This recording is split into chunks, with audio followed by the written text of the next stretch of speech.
want to bring her on. Without further ado, Laura Jones. Yes. Can you hear me, Laura? Hi, how are you? I'm doing great. I think we may have a little bit of a connection issue, but like I said, it looks like there's like you're a little glitzy. I think it is, if that's what they call it. But that's okay. As long as everybody can hear you, we're good to go. Okay, awesome. Sorry about that. I live in rural Texas, so the Wi-Fi is not always 100%. No, and that's a great thing. That's a great topic as well. So you live in rural Texas. I lived in southern West Virginia. Broadband has always been an issue, and I'm sure it's the same way where you are. And that is a major topic that it needs to be discussed while you're on the campaign. But there's a couple things. First off, we know now that you are from rural Texas, and I would love, being a Democrat running in Texas. That has to be pretty tough. It does. If you live in a larger city, you're amongst friends and supporters almost all of the time. I Yeah. was born and raised in Houston, Texas, and 4 years ago I moved to a small rural community, and I absolutely love it out here. It's wonderful. It's just the politics that need a little bit of work. Yeah. I mean, I guess that's pretty much how it is in the cities and areas like that. They seem to lean more on the Democratic side, but once you start to move out, it can get quite red. Uh, so one day you just made the decision that you were going to run for Congress. What really spurred that with you? Well, moving to a small rural Texas community, I wanted to get to know the residents in the area as quickly as possible. I went to my first Democratic County Party meeting about 4 months after my family and I moved out here, and they needed a county chair. Nobody volunteered to do it, and I thought, what a great way to meet people within the community. And the more I got involved, the more I wanted to get involved. I started to see some of the reasons why the rural areas stay red. There's so many obstacles, so much misinformation, so much lack of resources that are available once you get out of the major cities. I served as a field director for my Senate district here in Texas.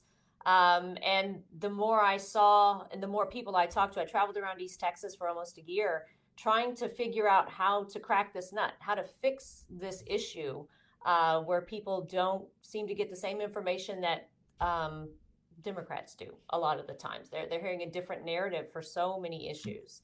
And so I decided, somebody needs to speak up for people in rural Texas, and why not me? So I decided to give it my best shot in 2020, lost the primary election, and learned so much. I feel like it was a great experience, and nothing's changed. So I decided I'm going to run again until a better candidate steps up or until I get elected, one of the two. So this is your second run for Congress, but of course you didn't make it through the first primary. Correct. Yes, in 2020. This time I didn't have Okay. a primary opponent. So, fortunately, that was probably the best Christmas gift I could have ever gotten.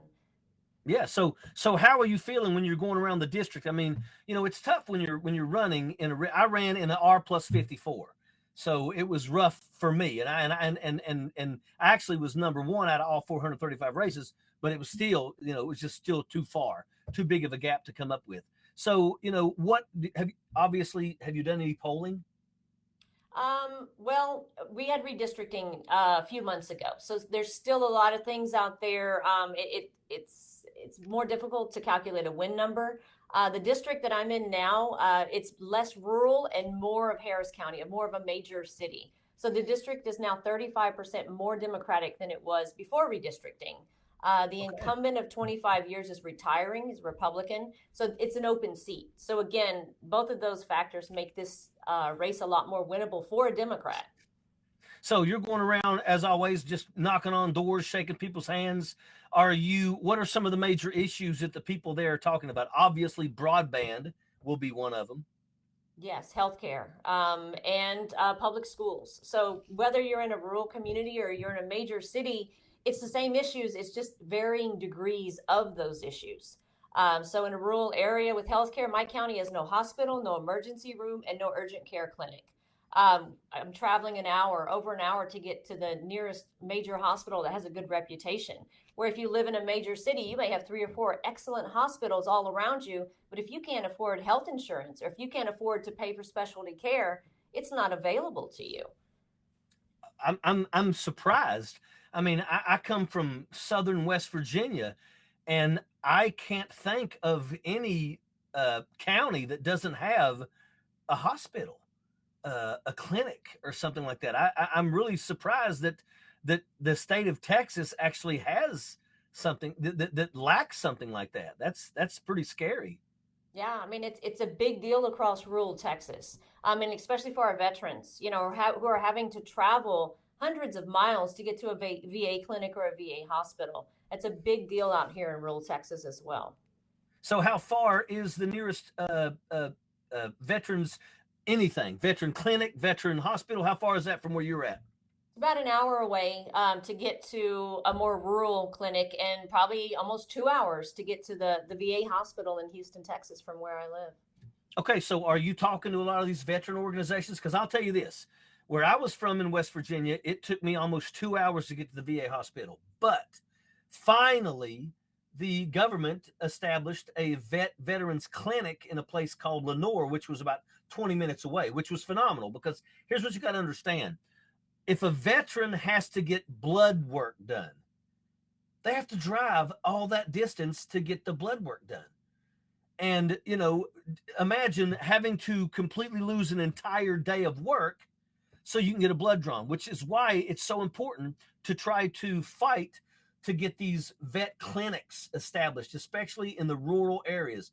So that's a big piece for you. I mean, I'll tell you right now, you know, that's something that absolutely every veteran wants to hear, and that is that somebody is out there fighting to make sure that they're going to have better access, especially for the small stuff, because there's nothing worse than when you have to get a shot. There's nothing worse when you have to have blood drawn and you have to take a day off work to drive an hour plus. There's nothing in the world worse, because you don't get paid for that. The government will pay you if you are so far away, but it's only like $50. That's not a day's work. That's not a day's pay. Yeah, definitely. Yeah, and somebody in Wow. the comments mentioned it'd be great to have a mobile clinic come around once a month. You know, that was one of the ideas that I came up with last time. My county honestly cannot afford to have a hospital. We can't afford to maintain a hospital in this small county. But why couldn't we have mobile clinics, cancer screening, just preventative care, come around and visit many clinics, I mean many counties in the different areas of Texas? I don't see why we couldn't provide the funding to make that happen. I can't believe what I'm hearing. I mean, I tell people I come from Southern West Virginia. We have an organization called Health Right in Charleston that sends a mobile clinic down to Southern West Virginia to do teeth for the. I mean, they have a dentist with them, everything. And I'm sitting here, and I always said, West Virginia is always 50th out of 50th. I can't believe that Texas is like this. That is really shocking to me, and I really would have never imagined that I would hear this stuff coming from you tonight. Yeah, I mean, we have mobile veterinary units that come out once a month and provide care to people's animals. So why couldn't we do this for the human beings that live in our counties? Yeah. It blows my mind. It's 2022, and we're here in Texas. Sounds like we could learn from West Virginia. Wow, that's so scary to me, you know, because once again, we're always last. Now, I want to change a little topic here, because first and foremost, I found out also that your son is right now stationed in Poland with the 82nd Airborne Division. I used to serve in the 82nd Airborne Division, and I have some friends that are there right now with him in Poland. So today, the president basically showed up and ate pizza with all of them. Have you had a chance to talk to your son at all today? No, I haven't heard from him since he was deployed. So, you know, we're hoping and we're praying. We know everything's okay, and we're just sending up prayers every day.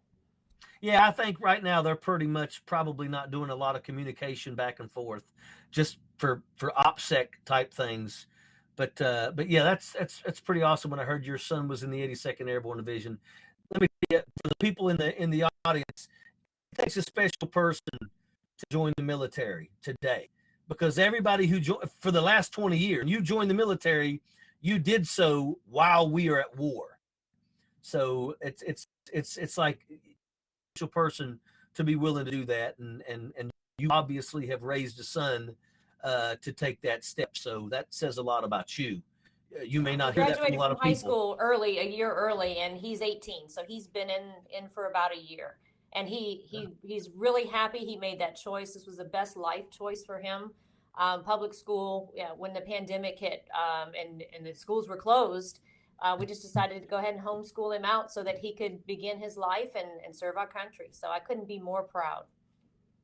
Yeah, that's awesome. Okay, so we got all these people on here. First off, I want people to know where they can go, because at the end of the day, folks, we got to support these candidates. As No Dim Left Behind, and Laura's one of our candidates. Understand that we're trying to flip seats from red to blue across rural America, and if we don't, then the best case scenario we get is to stay exactly where we are at right now, and we need better. We need more people in Congress that actually are going to get out there and fight for the people. And make no mistake about it, we don't select anybody for No Dim Left Behind unless we absolutely agree that that's exactly what they're doing. So obviously everybody knows you can support No Dim Left Behind, but I want everybody to also know where they can go to support Laura Jones herself, because once again, this is a big race. People may not think about it because they're not from your area, but the truth is this is a race that now we can win, because the person is retiring, and it really opens up a lot of opportunities for you to be able to take this seat. So let us know how they can help. Absolutely. Well, my website is Laura Jones for Congress, and four is FOR. And anything helps. $5 helps. $1.50 helps. Because when you're a candidate running in a rural area, you don't have the support that the candidates running in the larger cities do. You don't have access to resources. And running as a candidate, I mean, you're just kind of out here on your own, figuring things out and gathering information along the way. There have been some people that have been helpful, but I've been told you're going to have to run 8 or 9 times before you get all the information that you need and make all the contacts that you do. So I'm just out here doing my best and working hard, staying positive, and anything would help. So real quick, once again, what's the website? Laura Jones for Congress. Okay, and that's FOR. So everybody, I want everybody right now to go ahead and write that in your post, so everybody can see it, so that everybody knows where they can go, and they can donate to this campaign. So okay, so what else? Is the Democratic Party reached out to you? Is anybody trying to assist you with your race? Yes, No Dim Left Behind, which I'm so excited about having that endorsement, and I have a couple of other endorsements within Texas. It's still pretty early on. So right now in Texas, we're doing a lot of organizing. We're strategizing.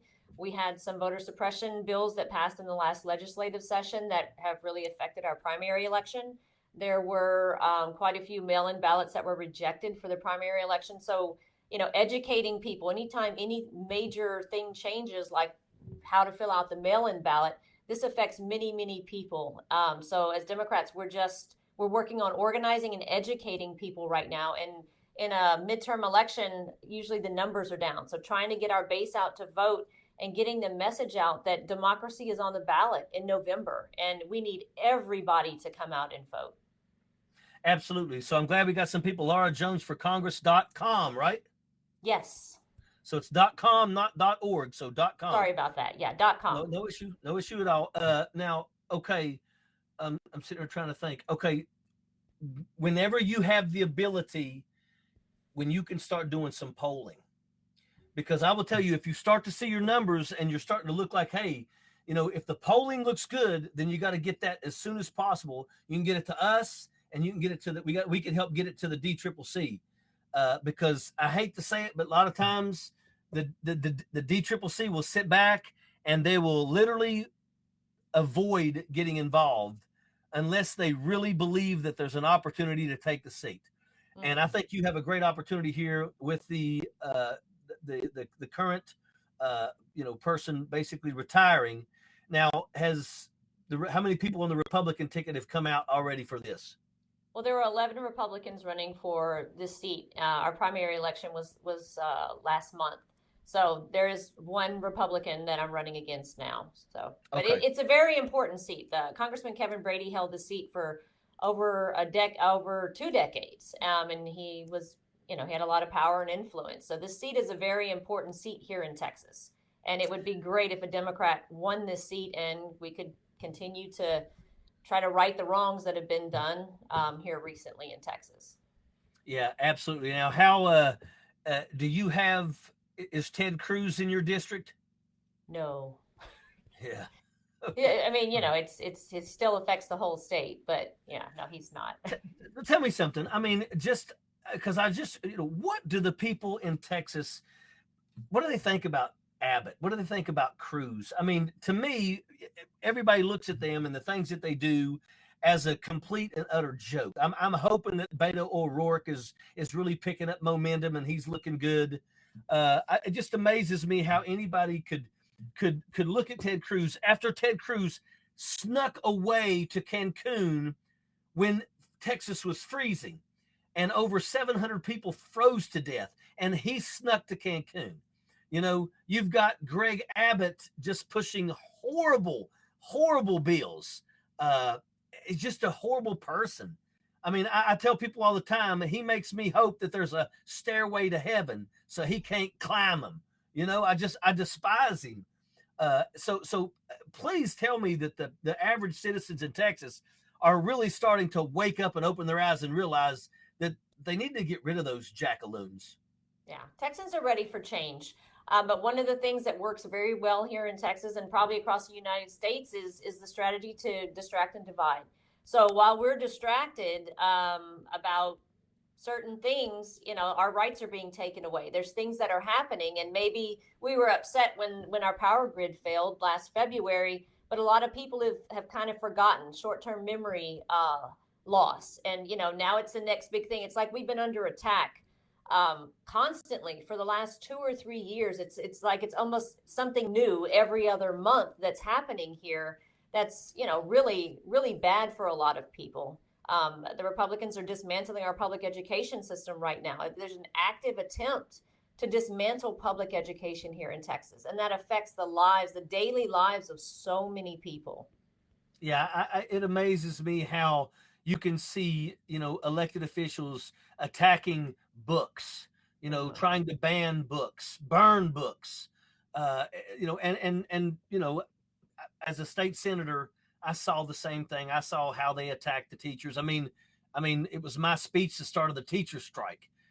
And it was sad, but that's what's going on in this country. It's almost as if the Republicans are trying to keep people as dumb as possible because the dumber they are, the easier they are to dupe. And that's just how it is. That's just the way that it is. And the dumber and you can tell the dumber they are, I don't care. I'm going to say what I got to say. I don't give a shit if anybody don't like it. But you show me somebody that's absolutely brain dead, and I'll show you a Trump supporter. Don't care. It's a fact. I'll show you. It's a DeSantis supporter. It's an Abbott supporter. It's a Cruz supporter. Those people are absolutely mind-numbingly stupid.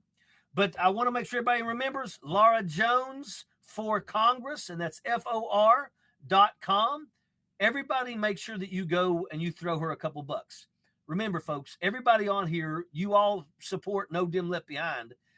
We need you to step up to the plate and help this candidate because this is a seat that we could take. We could win this, especially now that once again they just added part of the city that leans more Democrat. There's a good possibility you could pull this off. So, I think.